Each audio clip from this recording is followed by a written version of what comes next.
L'autre problème pendant le mois de Ramadan, c'est la déshydratation, justement.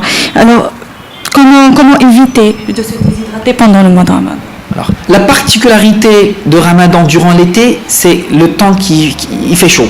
Et puis c'est l'été, hein, on fait des activités qu'on ne fait pas durant tout le mois. Alors la chose qui est importante, c'est qu'il faut avoir une hydratation correcte et régulière. C'est-à-dire, contre les repas, il faut boire le maximum d'eau et pas forcément l'eau. En fait, l'été, les tisanes, le café, la soupe, et bien tout ça peut remplacer l'eau. Et donc, mais ce qui est important, il faut éviter la déshydratation. Même en buvant le soir, on peut être déshydraté le jour. Et donc, il faut d'abord être dans l'ombre, ne pas faire des activités au moment plein soleil, hein, entre midi et 15 heures, il faut éviter ça. Et puis, éviter l'activité sportive très forte, surtout en pleine chaleur. Le sport à Ramadan, il faut se limiter à des petites activités d'endurance, le vélo, la marche, en fin de journée, avant la rupture de jeûne.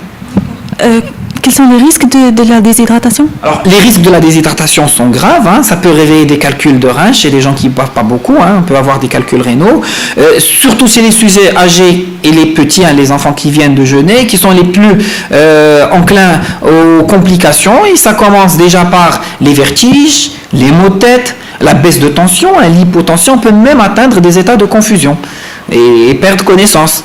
Et donc, au moins 1,5 litre d'eau par jour.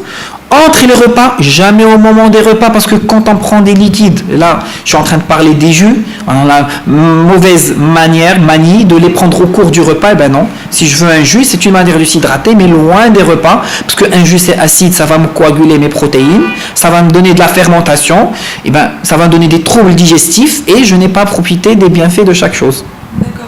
Alors justement parce qu'il fait chaud, on a tendance à boire des liquides qui sont vraiment très froids ou glacés. Est-ce que c'est conseillé? Est-ce que c'est déconseillé? Alors, ce qui est froid, c'est pas conseillé, surtout sur un estomac qui a jeûné toute la journée. C'est pour ça qu'on commence toujours avec de l'eau, température ambiante. Bien entendu, il faut que ça soit un peu froid, ça donne cette sensation de fraîcheur, mais attention, il ne faut pas que ça soit très froid parce que c'est pas bien pour l'estomac et ça peut donner des troubles digestifs, des gaz par la suite.